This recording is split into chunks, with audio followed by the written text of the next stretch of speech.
Today we're peeling back the layers on something I think is truly unique, the world of traditional Japanese aesthetics. And specifically, how this ancient wisdom is making, well, a fascinating comeback in the modern beauty industry. We've got a great stack of sources today, everything from a pretty detailed company concept for a brand called Pear Plus to specific ingredient lists, market insights into the Japanese beauty scene. The works, our mission, to unpack the philosophy behind this Pear Plus idea and figure out how it's maybe reimagining beauty care for today's world. Get ready for some surprising facts, I think, that might just change how you think about skincare. Indeed.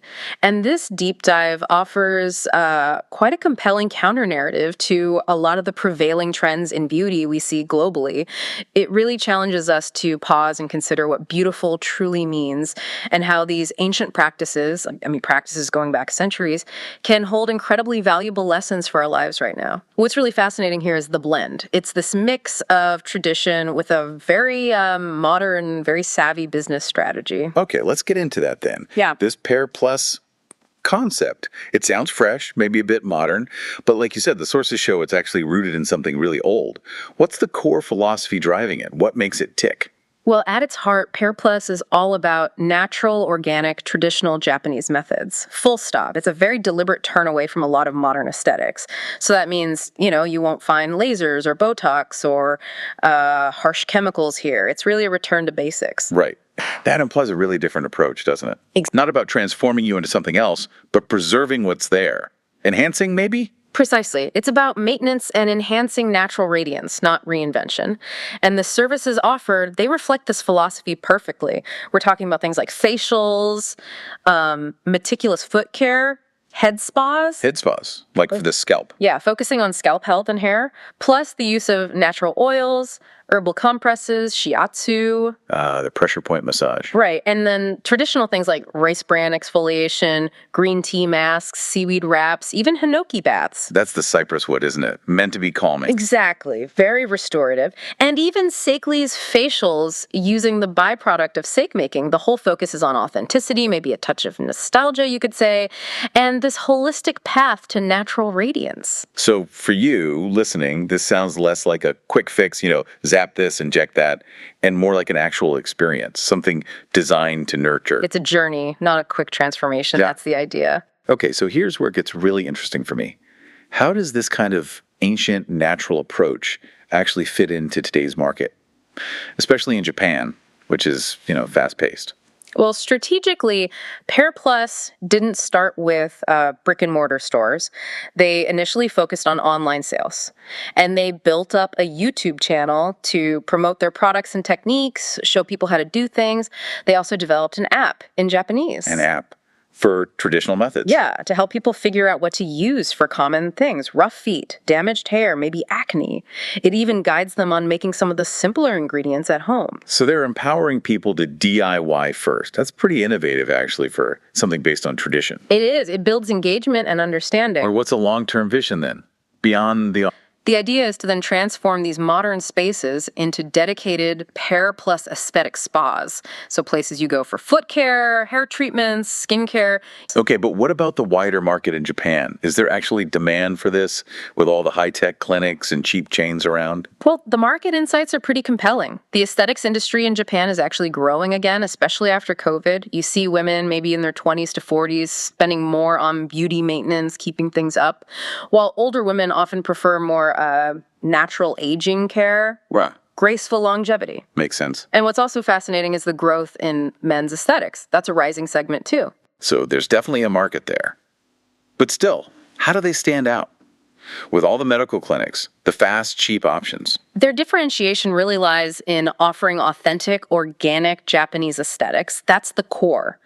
But, and this is key, they present it with a polished, almost Western branding feel. It looks high-end, modern, approachable. Ah, okay, so tradition meets modern presentation. Exactly. But that raises the big question for them. How do you really convey the value of these older, maybe slower techniques in a market that's often chasing the newest gadget, the quickest fix? Right. How do you sell tradition as valuable, not just old-fashioned? It's about education, I think. Shifting the focus from immediate results to long-term well-being and that deeper philosophy. They're betting on the consumer appreciating that authenticity. Let's dive a bit deeper then into the specifics. What defines this traditional Japanese approach? The sources gave us some great stuff on the language used, which is revealing, and obviously the ingredient. Rooted in traditional medicine ideas about balance. It's not just about feeling warm, it's therapeutic. Wow. So these terms really emphasize that whole inner-outer connection, the holistic view. They absolutely do. It's not just skin deep. And this philosophy really comes alive when you look at the ingredients they use. Many of these have been, well, beauty secrets in Japan for hundreds, maybe thousands of years. Okay, give us some examples. What are these traditional powerhouses? They're not things cooked up in a lab yesterday, I assume. Definitely not. We're talking about ingredients like rice bran oil, rich in vitamin E, great for moisturizing, brightening. Okay. Camellia oil used for ages on skin and hair. It's light but really nourishing. Green tea extract, a classic antioxidant, protects the skin. Right, I've heard of that one. Sea kelp or combo extract packed with minerals, great for hydration. Sakpeika or rice ferment filtrate. From making sick? Exactly. It's known for leaving skin clear and soft.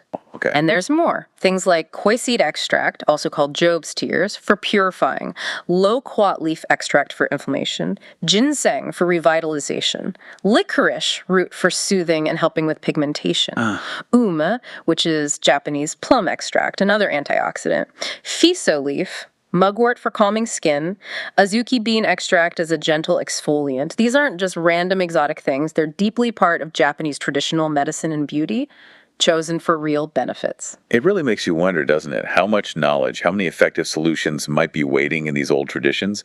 It challenges that idea that newer is always better. Completely. It suggests there's immense value in looking back sometimes. So, wrapping this up, what does this all mean for you listening? An alternative to the often high-tech, sometimes invasive beauty solutions we see everywhere.